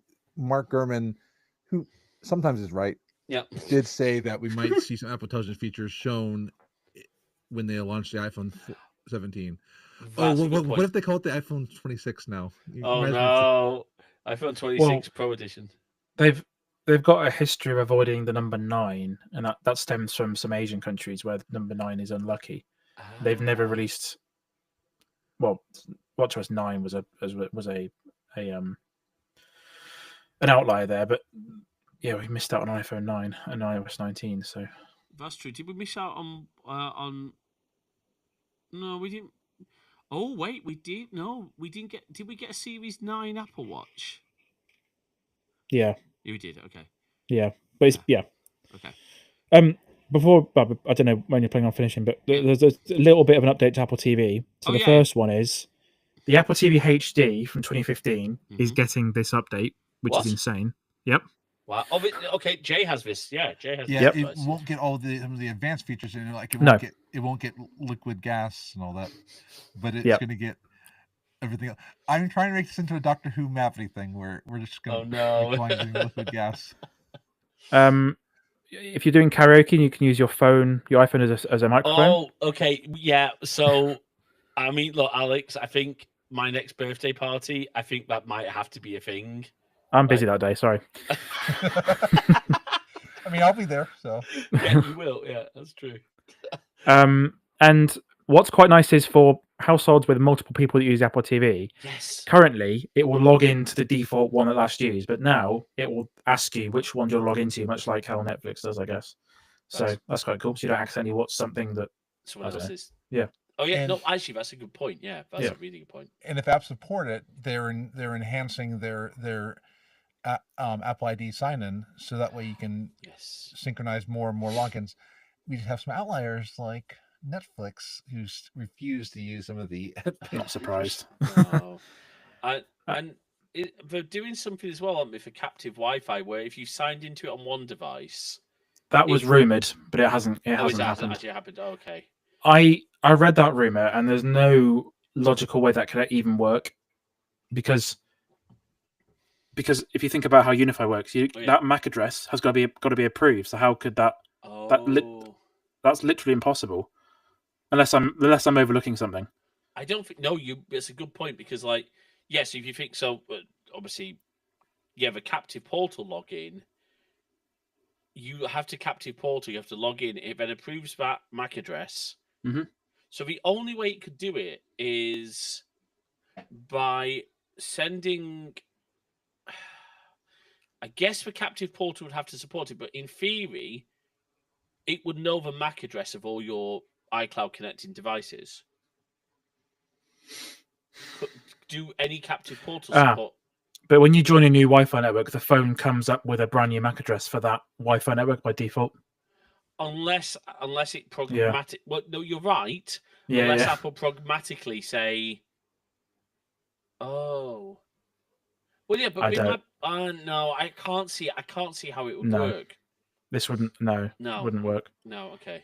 The other, it's a nice idea that someone had. but it's just a bit impossible. Fair enough. The other one is if you're on the Apple TV, it looks like you'll be able to get a phone call as a notification in while you're watching Yes, TV. So I you can did see get a that. phone call in. So that's quite cool. And If you haven't got a HomePod, you can set an AirPlay speaker as a permanent speaker for the TV. oh, so a Sonos. Is that okay? If that's A AirPlay, Sonos support AirPlay, yeah. or Unified Play System if you've got that. Oh yes. Yeah. Well. Oh, hey Jay. Uh-huh. Our amp supports AirPlay. Oh, true. So we can make that. Mm-hmm. There We've you got. In fact, I think both of our amps support AirPlay. We've got two. We've got like a multi-zone. Look at you. Oh yeah, we're fancy. Where we had to upgrade one of them because our previous sound system in the retail store side was, to be fair, is a Spotify Soundtrack Your Brand player, which does work really well, but it was connected to computer speakers pointing. So we actually got a professional audio install done again. We had one already in the event center. I'm a big fan of Apple TV and the AirPlay support, but that also means so again what that also I guess you wouldn't do this if you had a home theater receiver. You would just do that over HDMI. You wouldn't do AirPlay. Yeah, if you had a theatre receiver that supported CEC, then yes, I think is that ARC. ARC. That's the one. I Audio see it. Yeah, potential, yeah. Enhanced EARC. I think that's the one. HDMI CEC is for turning the device on, isn't it? Yeah, that's right. Yeah, which is great, by the way, because when I power off so I can tell my HomePods to turn on and off my TV, and because of CEC, it will power up the Apple TV and my TV. Yeah, that's quite cool. Yeah. But what was I going to say? I've been having a lot of weird issues recently. Jay and I were really frustrated. My HomePods just keep not connecting to my Apple TV, and I think I found out why. Apple say, make sure your HomePods are on a 5 gigahertz network. I'm like, they are not. They are on my IoT network, which I have enabled that IoT enhanced connectivity for in Unify, which means it's a 2.4 gigahertz only. I am really contemplating moving my HomePods back to my main network. I keep all the Apple stuff on one VLAN. Okay. Because I trust them. Gotcha. No, that makes sense. Yeah.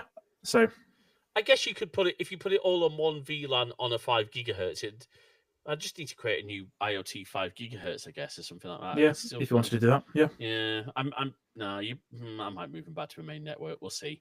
Yeah, I trust Apple more than, say, some random team. I don't buy Temu home devices, by the way, but I do trust them more than those are my most trusted devices in the network. So what your HomePods, Apple TVs and HomePods, yeah, for HomeKit purposes, yeah. That makes sense. Yep. Oh, I wanted to.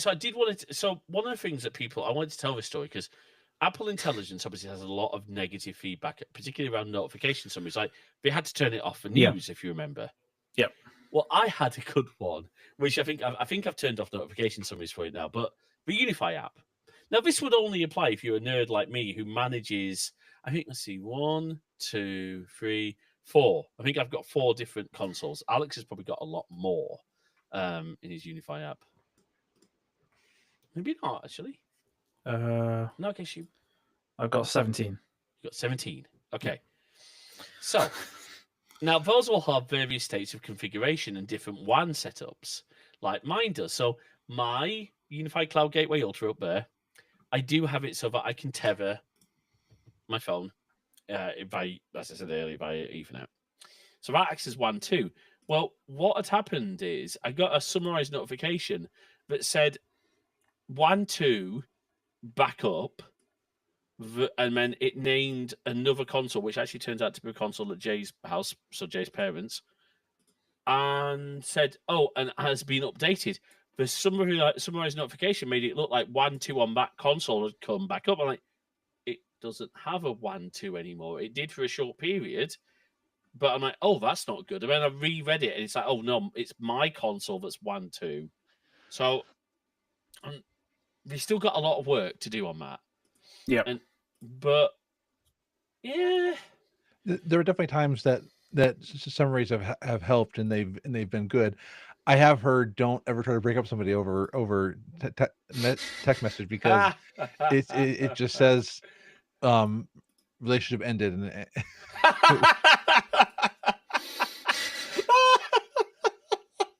That's well done, Apple. I mean, you've got straight to the point. I'll give him that. No, I mean, first of all, don't break up with someone via a text message. no, That's just not that I'm planning to break up with anyone. By That's the good. way, yeah, just for a record, I have no plans to do that. I mean, we're actually Jay and I are hoping to get married next year. We're actually we're really looking at because of a mess of the UK visa stuff, trying to get Jay here full time. I think we're going to legitimately, by the way, skip a step by getting married. Wait for it, folks, on a cruise ship. so that unfortunately means we won't be able to live stream it. So that's the only downside. I'm not paying for that Wi-Fi package. No. Unless Alex can smuggle us a Starlink. Yeah, the marine plan's quite expensive actually. It's very expensive. By the way, Yeah. is that a unified mobile router I see behind you? I've got a new background. Yeah, that is a Ah. unified mobile router. I've I've been to IKEA, so I love. Yeah, that's the Kalag system, isn't it? Alex, I love it. Yeah. I think you and I have the same IKEA. I think So- look. No, you actually do. Look. yeah. And to be fair, this okay. This episode of Crosswires is brought to you by IKEA. We have the Scadis background. And whatever this one's called, it's I think that's a Kallax, yeah. Calyx, yeah.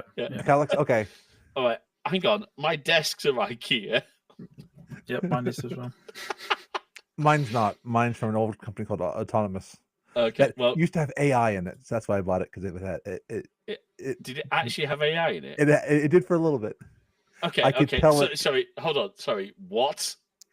I could tell it to increase my to stand up or sit down, and it was supposed to the thing that they promised us is it was supposed to track your Fitbit usage to see if you needed your desk to be in sitting or standing after how long you've been walking.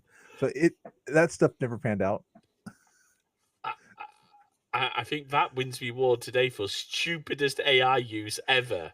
And this was before the whole AI craze. Wow. By the way, I am intrigued because Johnny Ive is he working with OpenAI? Yes. Yeah. Yep. Because Yep. him and Lorraine Powell Jobs, obviously Steve's widow, were interviewed because she's invested in his little startup. Because I think they were all friends. hmm Yeah. So anyway, look, I think unless there's any, there was no hardware, but I don't think we've had hardware at WWDC for quite a while. I was hoping for this new HomePod screen thing, but Oh, yeah. alas. So. But again, honestly, Alex, I can see that more. Sorry, I can see that coming more with the iPhone launch. I think Yeah. it's a home product, but it would have been really cool. Well, no, because we would have had to announce with developers. I don't know. There is AirPods Pro 3 in the code, and AirPods Pro 2 are getting studio quality recording, which is quite incredible. Oh no! We Yeah. missed that. We did miss that. So yeah, so AirPods Pro 2 will be able to act as studio quality mics. Now, I genuinely like to try that out because I've tried recording with AirPods. The quality is not great.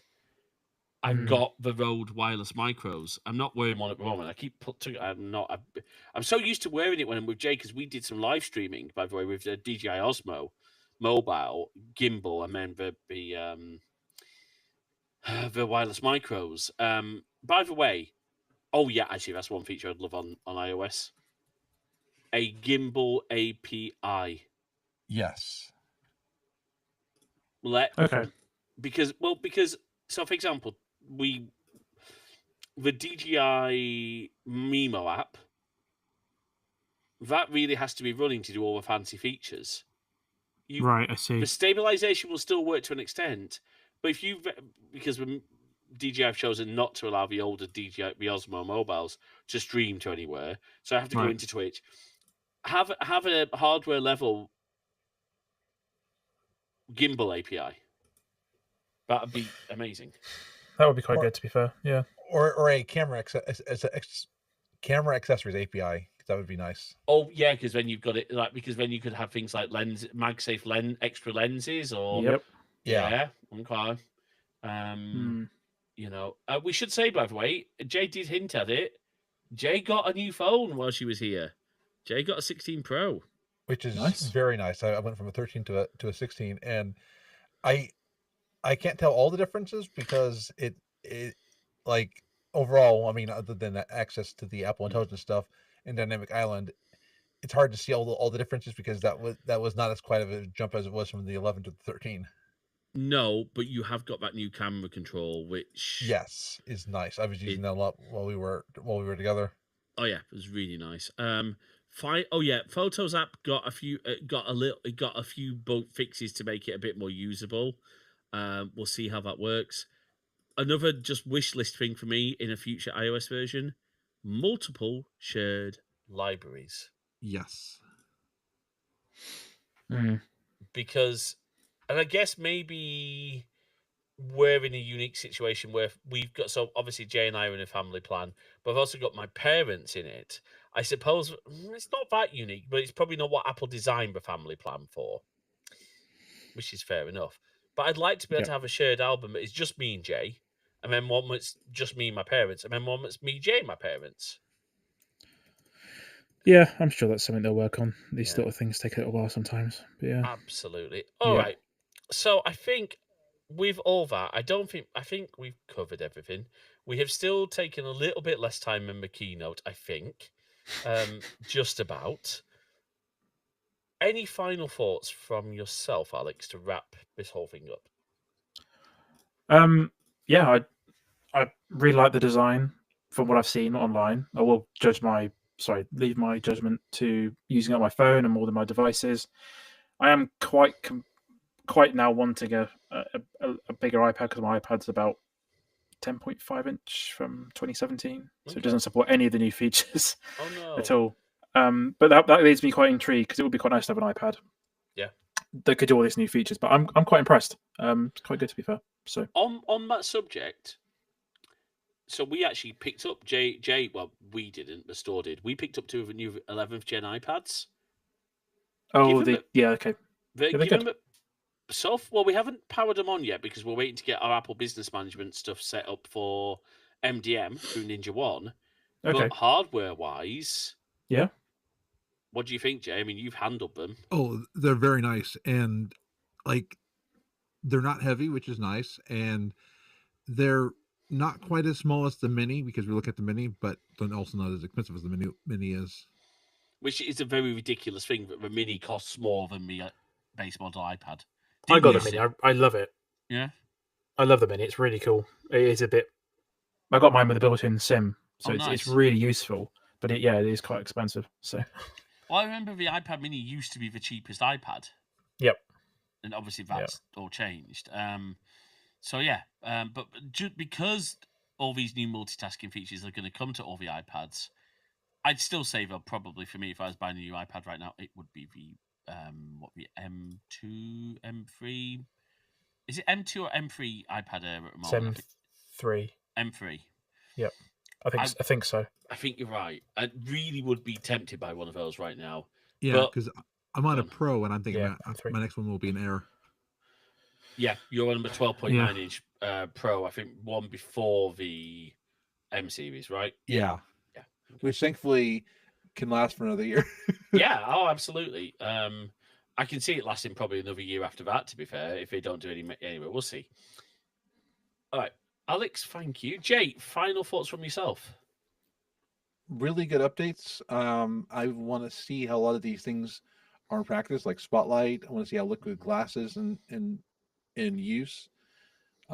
Still making me wish for a Vision OS device. You want Vision Pro? Yeah, I get it. Or just give me like glasses that like I expect Specsavers have come out with new Vision OS glasses. I want Vision. Okay, now you're making me want a Vision OS contact lens. Oh, that Well, would be amazing. I only recently tried Vision Pro the other week, so Oh yeah, for the first time, it was really cool. it is I was- cool. It is cool. I was really blown away. Yeah.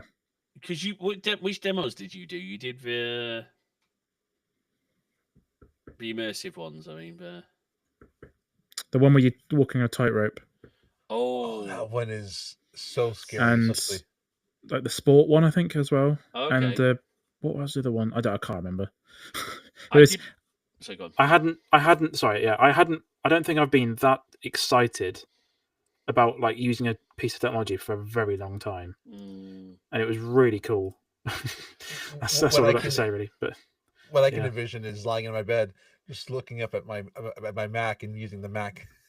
Yep. virtually. Yeah, I did a Vision Pro demo, but unfortunately, because of my contact, because I've got a rigid permanent contact lens, it won't work, and right, won't work properly. And credit to Apple, this is the time we met Tim, so we'd actually gone in to do a Vision Right. Pro demo, and they said, "Oh, there's a concert going on tonight. You know, stick around. Well, we've got a late train. We did still make our train back, which was good. Anyway, they tried to. I'd actually, because we'd been traveling, I had my actual glasses with me because these are just reading glasses, right? These are just.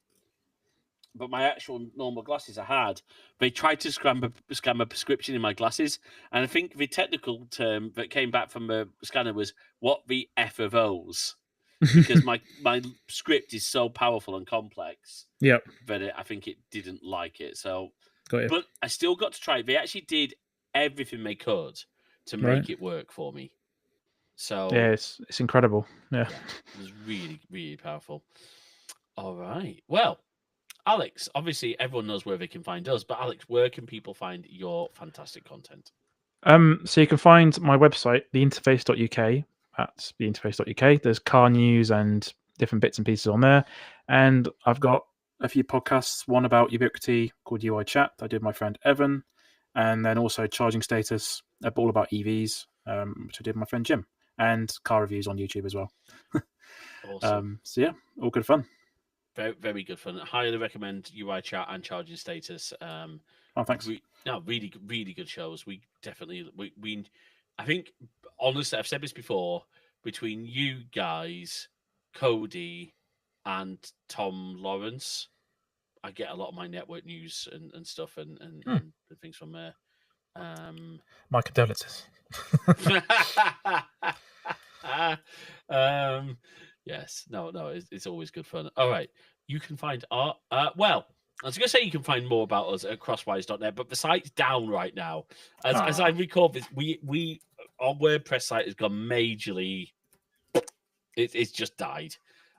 So I'm in the process of trying to migrate us to Webflow. But the challenge I'm having is when I need to build a URL shortener, because we need one because Webflow has a limit. Now, PJ, the limit's 1,000 redirects. Jay thinks that's not enough. I always want more. I am actually tempted to tell you, no, we are going to use Webflow's redirects. It's 1,000, Jay. All right, okay. Email us, podcast at crosswise.net. Is Jay being silly?